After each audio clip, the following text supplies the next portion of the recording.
मैं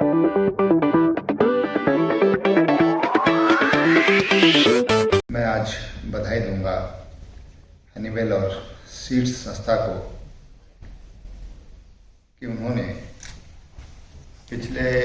मुझे लगता है 1 वर्ष हुआ होगा, अभी ठीक से ध्यान नहीं है,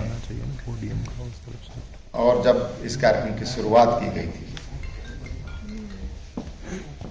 उन्होंने तमाम हमारे जो विद्यालय हैं हैदराबाद, विकास नगर, रायपुर और डोईवाला, इन 4 विकास खंडों में जो हमारे पुराने विद्यालय थे उनका रूपांतरण उन्होंने किया है। और निश्चित रूप से जब हमारे विद्यालयों का रूपांतरण हुआ है तो उससे बच्चों के सोच पर भी प्रभाव पड़ता है। बच्चे कैसे वातावरण में पढ़ रहे हैं और जो शिक्षक वहाँ पर पढ़ा रहे हैं उनकी भी मानसिकता में उसका एक सकारात्मक असर पड़ता है और एक पॉजिटिविटी आती है उनके व्यवहार में, उनके आचरण में। उसके लिए मैं संस्था को एक बार बहुत बधाई देता हूँ। मैं जानता हूँ कि कोविड काल में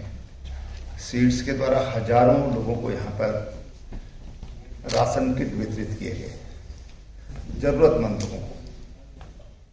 और लगातार उन्होंने उसमें भी एक अपनी महत्वपूर्ण भूमिका निभाई है। हमारे जो विद्यालय हैं, हमारी जो प्राचीन व्यवस्था रही है वो गुरुकुल की व्यवस्था रही है, और बताते कि हमारे जो गोत्र हैं वो उन्हीं गुरुकुलों के आधार पर है कि कौन सा गुरुकुल कितना सक्षम और संस्कारी था, उसी पर हमारे गोत्र निर्धारित हुए हैं। और आज हम भी देखते हैं कि जब कोई बच्चा हमारे पास आता है तो हम पूछते हैं बेटा कौन से स्कूल से हो। कुछ को गर्व होता है अपने स्कूल का नाम बताने में, कुछ थोड़ा हिचकते हैं। कई बार जो अभिभावक होते हैं वो भी हिचकते हैं कि क्या बताऊं कौन से स्कूल से मेरे बच्चे पढ़े हैं। और इसलिए हम अपने बच्चों के भविष्य की दृष्टि से, भविष्य की सुरक्षा की दृष्टि से और उनके जीवन की सफलता की दृष्टि से जब हम इन सब चीज़ों को आंकते हैं और हमको महसूस होता है कि हमारे बच्चे सुरक्षित हैं, तो आज अगर हमारे बच्चे सुरक्षित हैं तो स्वाभाविक रूप से भविष्य भी उनका सुरक्षित होता है। या हम सुरक्षित भविष्य की गारंटी दे सकते हैं कि हमारे बच्चे सुरक्षित हैं, चाहे शिक्षा की दृष्टि से हो, संस्कारों की दृष्टि से हो, या फिर जो भौतिक सुरक्षा है जिसकी बात अभी यहाँ पर मिश्रा जी ने की, गुप्ता जी ने की, कि बच्चे स्कूल जाते हैं, रास्ते में कई बार जानवरों का भय होता है, कई बार जो घर का जो वातावरण होता है उसके कारण भी बच्चों की जो मानसिकता है या बच्चे ट्रॉमा में रहते हैं। तो जब एक अच्छे वातावरण में बच्चे जाएंगे, स्कूल में अच्छा वातावरण होगा, तो उससे भी उनको मुक्ति मिलती है। एक उस स्ट्रेस से वो बाहर हो जाते हैं 4-6 घंटे के लिए। अगर घर में वातावरण ज़्यादा भी खराब है तो 4-6 घंटे उन बच्चों को अगर अच्छा वातावरण मिलता है, उस दिशा में हनीवेल बहुत अच्छा प्रयास कर रहा है। जो यहाँ पर बात आई कि जो डिसास्टर से बचने के लिए, और हमने महसूस किया है और मैं समझता हूँ कि भारत ने इतना बड़ा उदाहरण दुनिया के सामने प्रस्तुत किया है इस कोविड महामारी में। हमारे यहाँ कहा गया है कि prevention is better than cure. सतर्क रहिए तो ये बीमारियां सामने आएंगी ही नहीं। अगर भारत जैसा विशाल देश और दुनिया के छोटे छोटे देशों में हम जब देखते हैं तो वहाँ पर कितनी कैजुअलिटी हो रही है, कितने लोग इन्फेक्टेड हो रहे हैं, और भारत जिसकी आबादी 130 करोड़ से भी ज़्यादा है, बहुत छोटे छोटे देश अगर हम देखते हैं तो कई बार यहाँ से बहुत आगे निकले हैं इस महामारी में, बीमारी का शिकार होने में, यानी कि नेगेटिव वे में मैं आपको बताना चाहता हूँ।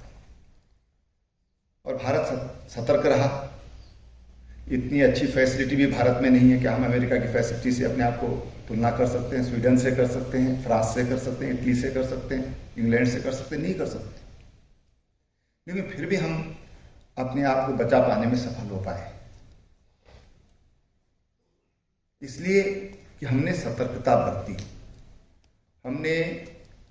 जो एक डिजास्टर में जो, या हम कहें कि डिजास्टर एप्रोप्रिएट बिहेवियर, और इसी तरह की जो प्राकृतिक आपदाएं हैं, चाहे अर्थक्वेक हो, भारी वर्षा के कारण हो, या कई बार जिनको हम कृत्रिम दुर्घटना कहते हैं कि आगजनी हो जाती है, बस दुर्घटनाएं हो जाती हैं, ऐसे में हमारा बिहेवियर अगर ठीक है तो इनसे भी बचा जा सकता है। और उसके लिए हनीवेल समर्पित है। आपने जैसे कहा कि हम इन विद्यालयों में बच्चों को प्रशिक्षण देना चाहते हैं, और पूरे राज्य में हम इस तरह का प्रशिक्षण देना चाहते हैं कि हम इन आपदाओं से बचने के लिए, उनसे हम कैसे बचा जा सकता है, उसमें हमारा व्यवहार कैसा होना चाहिए, हमारा प्रशिक्षण कैसा होना चाहिए, हम किस ढंग से अपने लोगों को प्रशिक्षित कर सकते हैं, वो दिशा में संस्था उत्तराखंड में काम करना चाहती है। मैं समझता हूँ कि बहुत अच्छी बात है उत्तराखंड जैसे राज्य के लिए, क्योंकि उत्तराखंड राज्य देश के उन राज्यों में है जिसने सबसे पहले, प्रथम राज्य है देश का जिन्होंने आपदा प्रबंधन मंत्रालय अलग से बनाया, ये उत्तराखंड है। क्योंकि उत्तराखंड की जैसी परिस्थितियां हैं, हम जोन 5 में आते हैं और भारी बारिश के कारण भी दिक्कतें होती हैं, पहाड़ी टेरेन होने की वजह से बस दुर्घटनाएं, तमाम तरह की दुर्घटनाएं। मैं समझता हूँ कि हर वर्ष जब महिलाएं जंगल में घास लेने जाती हैं तो जंगली जानवरों का अटैक, ये भी एक बड़ा ह्यूमन और मैन कॉन्फ्लिक्ट, ये भी एक बड़ी चुनौती है, क्योंकि जंगली जानवरों की संख्या बहुत बढ़ रही है। जो टाइगर है वो जितनी उनकी यहाँ पर होना चाहिए उसका 1.5 गुना है, हाथी भी 2000 से ज़्यादा है। और इस दौरान लोगों में काफ़ी अवेयरनेस आई है जंगली जानवरों के प्रति, प्रकृति के प्रति। तो तमाम तरह के जो पशु हैं, पक्षी हैं, उनमें भी बहुत वृद्धि हुई है, बहुत बढ़े हैं। और जब उनका शिकार नहीं किया गया तो उनका भय भी कुछ कम हुआ है, और इसके मानव बस्तियों में उनका प्रवेश समय समय पर होता रहता है। अब ये सारी चीज़ें हैं, अगर हम अपने बच्चों को प्रशिक्षित करें कि जंगली जानवरों से हमने कैसे बिहेव करना है, गांव में घुस जाए तो कैसे रहना है, अटैक कर दे तो उनको क्या करना चाहिए, सांप है, तमाम तरह के ऐसी दिक्कतें जो हमारे सामने आती है। मैं आपको बता दूं कि देश का पहला राज्य होगा जहां पर हम इसके लिए बहुत जल्दी, हम पहला राज्य होगा जहां पर हम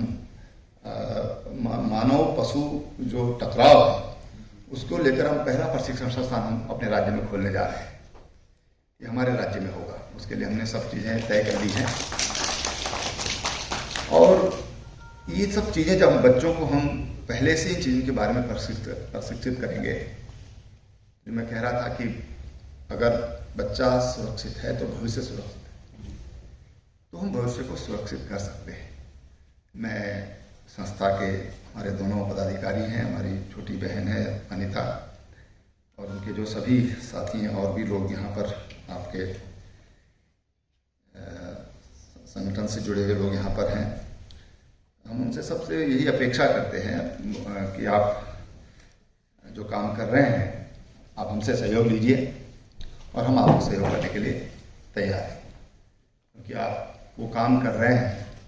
कि वास्तव में जिसकी बड़ी आवश्यकता है। तो मुझे विश्वास है कि आप, हम सब आपका सहयोग, और मेरे जितने भी यहाँ पर हमारे सरकारी अफसर्स हैं वो भी आपको पूरी तरह सहयोग करेंगे। मैं एक बार फिर सभी अपने बच्चों को, अपने अध्यापक गणों को और संस्था के सभी अधिकारियों को मैं बहुत बधाई देता हूँ, बहुत शुभकामनाएं देता हूँ, बहुत बहुत शुभकामनाएं।